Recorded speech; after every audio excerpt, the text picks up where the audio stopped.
Berikut adalah panel pompa untuk satu pas ya.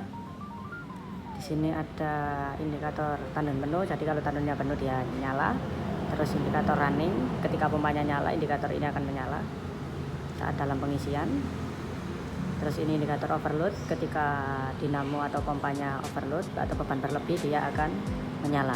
Kemudian di sini ada selektor auto, off dan manual.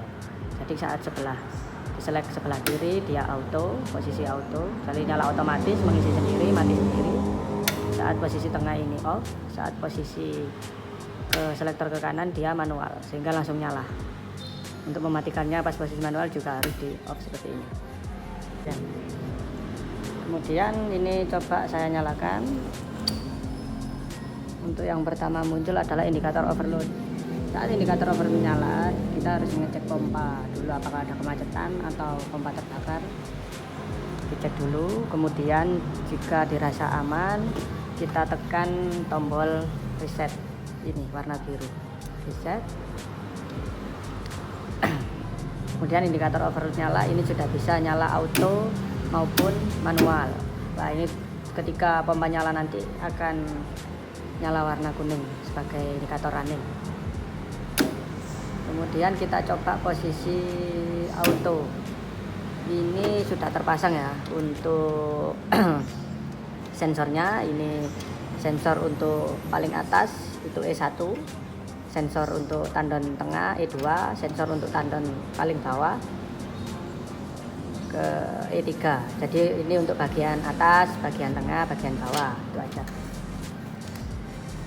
Kita analogikan pakai ini kaleng berisi air. Kita masukkan sensor E3 ya, E3 sebagai tandon paling bawah, berarti kita anggap tandonnya saat kondisi kosong. Kemudian saya masukkan E2, berarti sudah terisi sampai setengahnya gitu. Kemudian saat tandon penuh, sensor E1 akan mendeteksi adanya air sehingga pompa mati, dan kemudian indikator tandon penuh menyala. Terus bagaimana saat airnya berkurang? Airnya berkurang berarti meninggalkan sensor E1. E1 saya angkat sehingga analoginya tandon berkurang. Kemudian sampai E2 diangkat, baru pompa nyala kembali untuk pengisian. Sehingga untuk pengisian nantinya, untuk mengatur jaraknya pengisian, yaitu dengan mengatur jarak E2 dan E3 nya.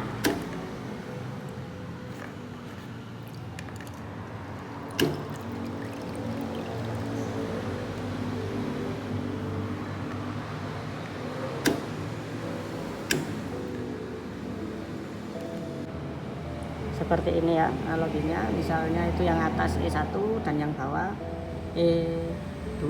Jadi ini kita atur antara E1 dan E2. Ketika air sudah di bawahnya E2, pompa akan menyala. Kemudian E2 tercelup sampai tercelupnya E1, berarti pompa sudah mati karena tandon sudah penuh. Kemudian saat air berkurang dari di bawah E1, dia terangkat seperti ini. Kemudian dia masih tetap tandon penuh. Saat di bawah air di bawah E2, pompa akan menyala lagi seperti itu.